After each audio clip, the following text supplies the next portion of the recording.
오늘 본문의 말씀 8절에 보면 마음이 청결한 자는 복이 있다라고 하고 있습니다. 여러분, 청결함이 무엇이겠습니까? 헬라어로는 이 청결이 카타로스라고 합니다. 헬라 시대에는요, 무엇인가를 이렇게 깨끗하게 할 때 이 카타로스라고 하는 단어를 사용했습니다. 그래서 마태복음 기자도 이 부분에서 카타로스, 청결이라는 단어를 사용하고 있습니다. 근데 제가 이 말씀을 이렇게 묵상하면서 재미있는 것을 하나 발견했습니다. 개역개정에서는 이 카타로스를 청결이라는 단어로 번역을 했는데, 영어 성경, 특별히 NIV 성경을 보니까 저는 이 부분에서 클린이라는 단어를 사용할 줄 알았습니다. 근데 자세히 보니까 클린이 아니라 퓨어라고 하는 단어를 사용하더라고요. 이 클린과 퓨어는 굉장히 비슷해 보이지만 엄밀하게 따지면 전혀 의미가 다른 단어입니다. 예를 들어서 클린은 어떤 지저분해진 것을 닦아서 깨끗하게 할 때, 청소할 때 쓰는 단어가 클린입니다. 근데 퓨어는요, 원래 만들어진 고유의 상태 그대로, 어떠한 불순물이 첨가되지 않은 상태 그대로일 때 퓨어라고 하는 단어를 사용합니다. 저는 이 퓨어라고 하는 단어를 딱 봤을 때 떠올랐던 이미지 하나가 있었어요. 여러분, 갓난아기 눈동자를 한번 보셨습니까? 보시면 얼마나 맑고 깨끗한가요? 정말 순수하잖아요. 마치 호수, 맑은 호수를 보는 것 같은 그 모습이 아이의 눈동자에 있습니다. 그러니까 마음이 청결한 자는 복이 있다라고 했을 때 그 청결은 순결하고 흠이 없는 상태를 가리키는 것입니다.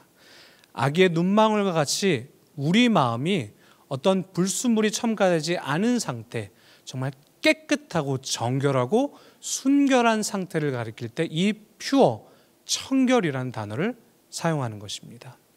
다시 말씀으로 돌아와서, 그러니까 예수님께서 이렇게 말씀하고 계신 거죠.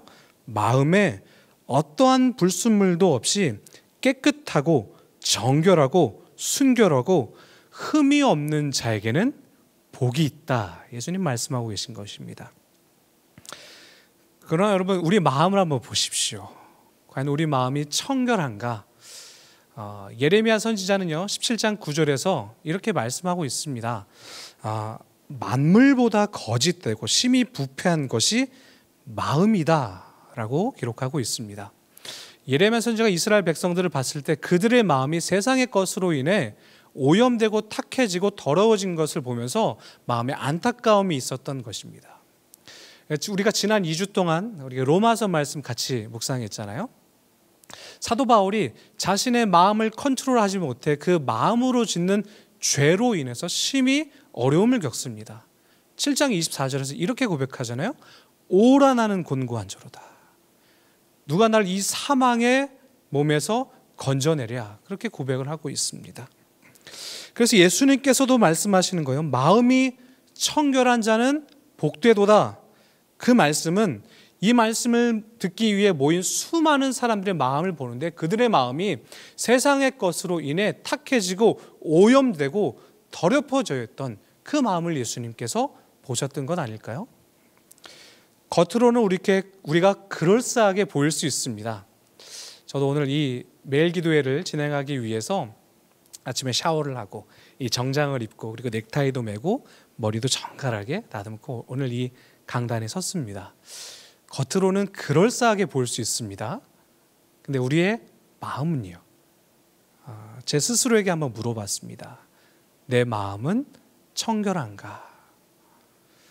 그리고 여러분들에게도 한번 질문해 보고 싶어요. 여러분들의 마음은 청결하십니까? 제가 오늘의 말씀을 묵상하면서 계속 성경을 읽는데 야고보서 4장의 말씀이 눈에 들어왔습니다.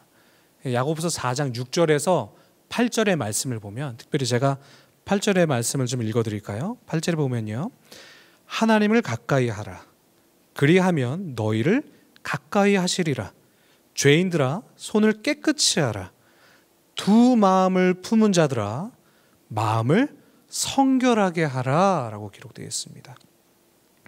오늘 이 마지막의 부분, 두 마음을 품은 자들아 마음을 성결하게 하라.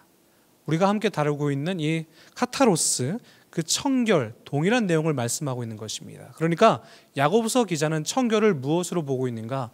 두 마음을 품는 것은 청결이 아니라고 보는 것입니다. 그래서 우리 안에 한 마음을 품는 것, 이것이 진정한 청결이다, 야고보서는 말씀하고 있는 것입니다.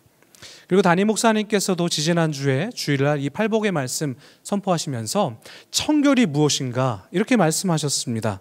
오직 한 가지 마음을 품고 살아가는 사람이, 그것이 청결한 사람이다. 주님을 향한 하나의 마음을 가진 사람, 그것이 청결한 사람이다 말씀하셨습니다. 우리가 하나님을 주인으로 모신다고 말을 하지만 우리는 하나님 외의 마음 가운데 다른 주인을 섬기고 살아가고 있습니다. 나는 믿음으로 결단하며 거룩하게 살겠습니다. 믿음으로 살겠습니다. 그렇게 말을 하지만 내 마음 가운데는 거룩 이외에 다른 주인을 모시고 살아가는 우리 모습들을 그렇게 보게 됩니다. 근데 이것은요, 오늘 함께 나누고 있는 청결, 퓨어가 아닙니다. 퓨어는 90%도 아니고요, 99.9%도 아니고 0.1% 모자란 그런 상태도 퓨어가 아닙니다. 100% 완전한 온전한 마음을 하나님께 드리는 것, 그것이 청결, 퓨어인 줄 믿습니다. 내 안에 혹시나 주님 말고 다른 것을 주님으로 모시며 살아가고 있지는 않습니까? 세상의 기준, 그런 가치와 방법들이 우리 마음께 조금씩 이렇게 자리 잡고 있으면서 그것을 내 주인으로 모시면서 나는 살아가고 있지는 않습니까? 오늘 우리가 함께 결단해야 되는 줄 믿습니다. 주님, 이런 것들을 다 몰아내고 오직 하나님께서 주시는 그 거룩한 마음, 청결한 마음을 품고 살아가도록 주님 인도하여 주옵소서. 특별히 오늘 유튜브를 통해서 함께 예배하고 계신 사랑하는 성도 여러분, 우리 안에 청결한 마음, 그 퓨어한 마음이 충만해지길 간절히 소망합니다. 여러분, 우리 안에 하루를 살아가면서 거짓된 마음들, 그리고 세상의 유혹들이 우리를 찾아올 수 있습니다. 그런데 그때마다 우리가 예수 이름으로 몰아내는 거예요. 예수 이름으로 무찌르는 것입니다. 그러면 결단하는 겁니다. 주님, 내가 오늘 하루 동안 두 가지의 마음을 품지 않겠습니다. 오직 하나의 마음, 청결한 마음을 갖고 나아가겠습니다. 그렇게 기도하길 바랍니다. 그렇게 결단하며 나아갈 때 오늘 말씀 가운데 어떠한 축복이 우리 가운데 주어집니까? 하나님을 볼 것이요. 여러분들, 하나님 보길 원하시지요? 하나님의 임재를 경험하기 원하시지요? 그럴 때 우리가 청결한 마음을 갖고 살아가며 나아갈 때에 하나님을 보게 되는 축복이 저와 여러분들에게 임하길 간절히 소망합니다. 그렇게 기도하면서 함께 나아갔으면 좋겠습니다. 제가 먼저 기도하고 함께 기도하도록 하겠습니다. 기도하시겠습니다. 주님을 보기 원합니다. 하나님의 임재를 경험하기 원합니다. 오늘 청결한 마음을 품고 하루를 시작하는 우리 만나의 모든 성도들에게 임마누엘의 하나님 함께하여 주옵소서. 거짓된 욕망과 세상의 유혹들이 찾아올 때에 예수의 이름으로 물리치게 하시고 오직 하나님, 주님 주시는 거룩한 마음, 정결하고 순결한 마음을 품고 하루를 살아가도록 주님 인도하여 주옵소서. 우리 사랑하는 만나의 모든 성도들, 이들의 가정을 지켜주시고 생업을 지켜주시고 특별히 자녀들을 지켜주셔서 오늘 하루 우리와 함께 하시는 그 하나님으로 말미암아 형통케 하시는 축복을 경험하는 우리 만나의 모든 성도들 될 수 있도록 주님 인도하여 주옵소서.